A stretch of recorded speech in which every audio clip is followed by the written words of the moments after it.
Number 5. Eliza Borromeo, ang queen of minimalist chic. Laging fresh, simple, at hindi trying hard. Bagay sa kanya ang clean and light colors. Effortless, pero ang linis tingnan. Proof na minsan, less talaga is more. Number 4. Princess Aaliyah. From glam gowns to Y2K travel fits. Kaya niyang mag-switch from classy to fun real quick.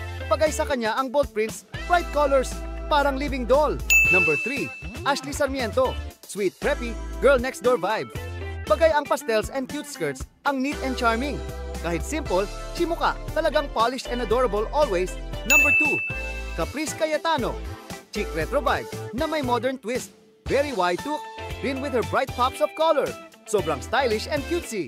Fit na fit din sa kanyang personality. And number 1. Sophia Pablo. Certified Gen Z fashion.